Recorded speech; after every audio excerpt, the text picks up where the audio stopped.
ఖచ్చితంగా పెడతాను. ఇప్పుడు ఆ వీడియో నీ దగ్గరే ఉందా? అవును, చాలా సేఫ్ గా నా దగ్గరే ఉంది. సరే రావే వెళ్దాం.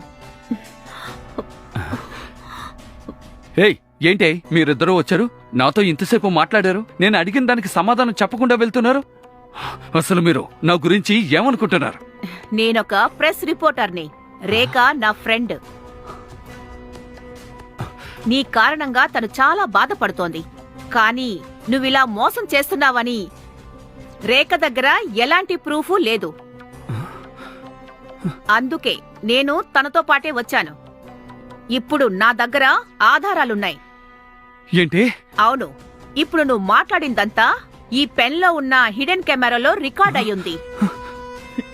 నువ్వు రేఖకి జాబ్ ఇప్పిస్తానని చెప్పి మోసం చేశావు. ఇవి మాత్రమే కాకుండా నువ్వు రేఖని లోబర్చుకున్న వీడియో కూడా నీ దగ్గరుంది. మా దగ్గరున్న ఎవిడెన్స్ తో నీ మీద కేసు ఫైల్ చేస్తాను. ఆ తర్వాత 5 సంవత్సరాలైనా కూడా నువ్వు బయటికి రావడానికి అస్సలు కుదరదు. ఏం మాట్లాడుతున్నావు?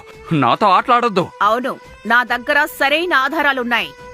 మా యొక్క టీవీ న్యూస్ ఛానల్లో మొత్తం టెలికాస్ట్ చేస్తాను. తర్వాత పోలీస్ స్టేషన్లో నీ మీద కేసు ఫైల్ చేస్తాను. ఇక నుండి నీ ఆటలు సాగవు. ఆగు, అలాగేం చేయకండి. అలా చేస్తే నా జీవితం నాశనం అవుతుంది. నేను రేఖకి ఎలాగైనా జాబ్ ఇప్పిస్తాను. దయచేసి నా మీద యాక్షన్ తీసుకోకండి. నువ్వు ఇస్తానన్న ఉద్యోగం ఎవరికిరా కావాలి? ఇతన్ని ఇలాగే వదలకూడదు. నన్ను మోసం చేసినట్టు ఇంకెంతమంది అమ్మాయిల జీవితంతో ఆడుకున్నాడో తెలీదు. వీణ్ణి ఊరికే వదలకూడదు.